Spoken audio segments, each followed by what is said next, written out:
United States. So that the symbol creeps up in other places too, and sometimes associated directly with the know-nothings. Douglas here is with the Ragged Irishman, which is reflecting Stephen Douglas, who's the Northern Democratic candidate in 1860, and his, I guess they would say, pandering for the Irish vote. He's clearly trying to get the Irish vote. And finally, this one up here, Breckinridge and Buchanan. Those are the Southern Democrats. They're not too important to the story. They're just pro-slavery. I'm not sure why Buchanan is pictured as a goat. He's a pretty old man by this time, but anyway, there's probably some meaning to it. Does anyone know? Anyone have a? All right. The final crisis of the 1850s really leads to Horace John Brown.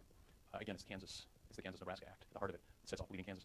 Brown is from Connecticut and from Ohio, and in 1855, after the race is on for abolitionists and slaveholders to rush to Kansas to try to influence the outcome, Brown heads over there with a large number of his sons, and they commit atrocities and are killed in some number. He loses several sons over the year in Kansas, trying to use terror basically to what he fully believed was God's work.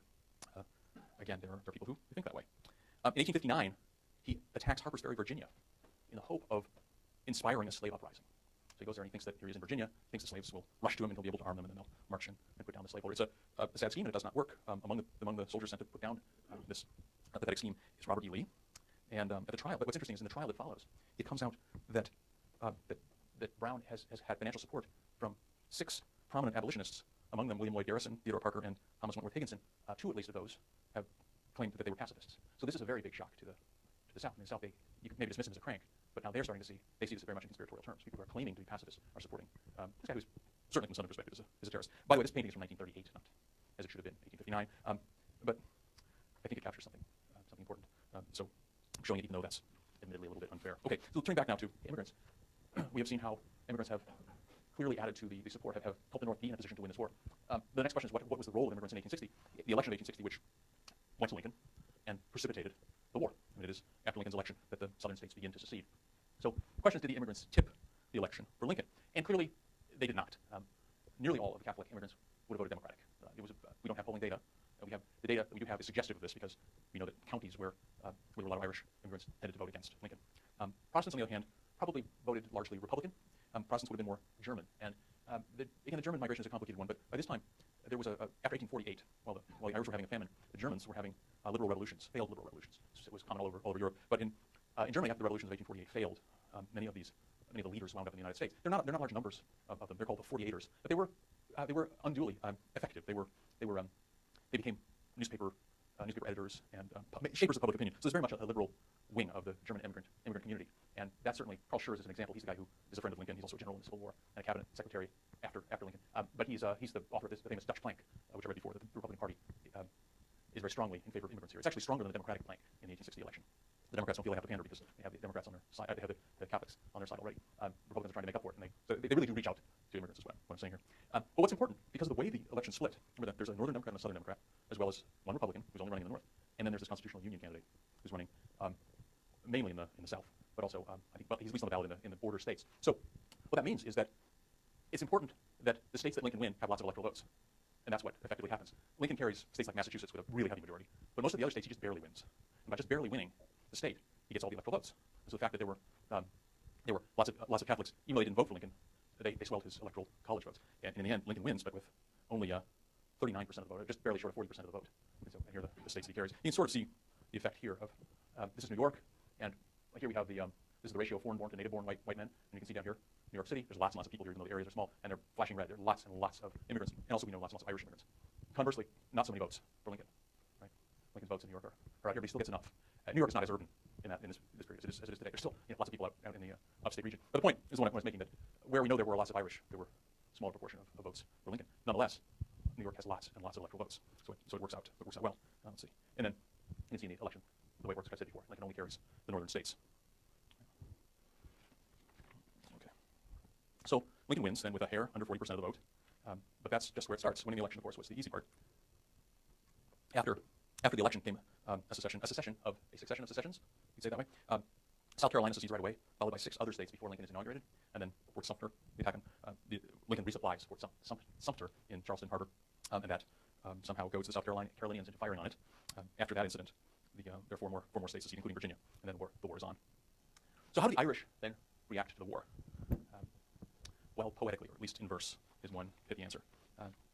This is I'm not sure if it rises to the level of poem, but it is published in a book of poetry by a guy named Miles O'Reilly. To the tenets of Douglas, we generally cling that would be Stephen Douglas, of course. And Douglas, as we saw early in an earlier cartoon, is very much pro-Irish candidate. He's the Northern Democrat. And he's one who's very willing to countenance slavery, even in the territories, in order to keep the Union together. Warm hearts to the cause of our country we bring, to the flag we are pledged, all its foes we have abhor. We ain't for the nigger, but we are for the war.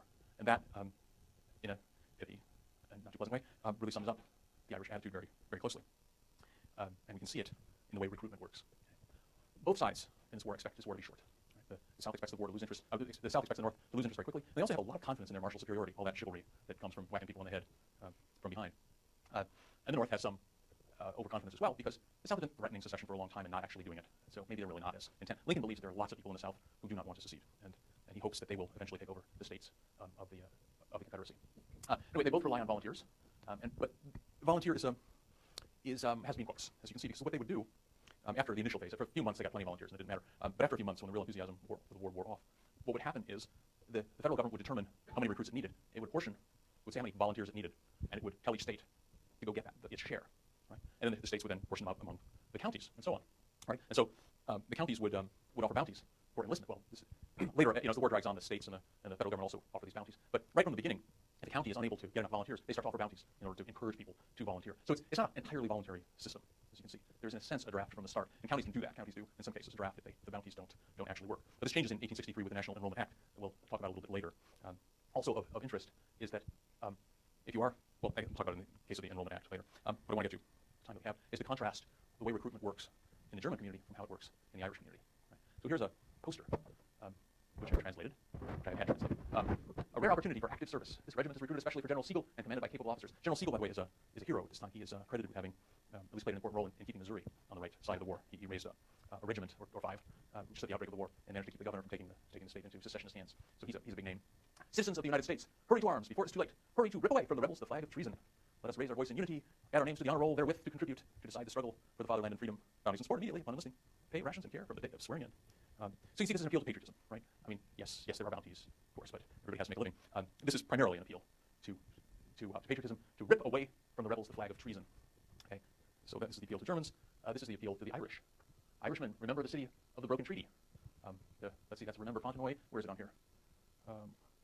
Irishmen, remember the city of the violated treaty. It's in here somewhere. It's Limerick, and it's a reference to something the Irish did, something the English did to the Irish back in 1690. Right? Irishmen, you are now training to meet your English enemy. And then there's another reference to a place where the Irish with the French were successful against the English back in 1745. So this, first of all, presupposes a great deal of historical knowledge on the part of the reader. But it also seems a little odd, doesn't it? The English are not involved in this war. It is a big stretch to see the Confederate States as an English enemy. Yet that is what's that? Sorry, but that's what motivates. That's what's used to motivate the Irish. In terms of success of these strategies, approximately 10.7% of the population served in the war. And so for the Germans, that would imply 130,000, yet 200,000 are recorded as having served. So you can see from these numbers that the Germans are a little overrepresented and the Irish are a little underrepresented. But these numbers don't start from the very beginning of the war. They were not, the very early volunteers were not counted because nobody asked. This is probably representative. It's hard to imagine that if the Irish are underrepresented, that they were overrepresented in that first wave of enthusiasm, but this is possible. In any case, what support there was among the Irish, even if it was aimed at the English enemy, began to falter late in 1862. Three things happened here that were of particular importance. The first was the preliminary Emancipation Proclamation. This happened in September of 1862, where Lincoln announced that he was going to issue an Emancipation Proclamation in January. The Emancipation Proclamation freed the slaves only in areas that were still in rebellion. Right? So it did not affect the border states, which were nominally in the Union. But it clearly meant that slavery was over at the end of the war. Anybody could read between those lines. It made the war very specifically about slavery. And as you'll remember from that important dog roll that we read, that is not why the Irish signed on. Secondly, in 1862, in December, there was a huge fiasco at Fredericksburg. This is a battle where, after many failures on the Eastern Front, Lincoln finally replaced McClellan with a guy named Burnside, who insisted that he wasn't qualified and then proved it. He sent wave after wave of troops against this very fortified position. It's hard to tell why this is a particularly well-fortified position, but it's a sunken road. So the Confederates are simply standing on top of a hill in a very well-fortified area, and they're just shooting at the people who come. And Burnside sends one after another, and the 5th regiment he sends are Irish. Now, the reason that there are these Irish regiments, as you know, as you said, we saw the posters that kind of appeal, but it's the geographic way in which these units and regiments are formed. Right? Each county has a quota to fill. So the people who wind up in a unit tend to be from nearby. They know each other, and there's a lot of ethnic unity. So there was very much Irish regiment that took very huge casualties, and the press reported it as very bad leadership, and then Burnside sort of ratified that by immediately resigning. So it wasn't very well liked. I better stop here. I do want to talk about the '63 conscription riot, but I know that you want to get your tests back, so we'll put that off till next week. All right. take a look at this before you. Let's see. Yeah, it's scary. Let's see, can I see it now? It's scary, but. All right. Well, it's not as scary if you never see it. It's not that bad, really. This is where the single page. Boy, I wish I could get this on your size. No. Does anybody know how this works? Control F. Control F. Control F. What about, you don't know. You're guessing. That didn't help. Actual size. That didn't work. There used to be something called full screen. All right. Okay. Well, I'll turn this off.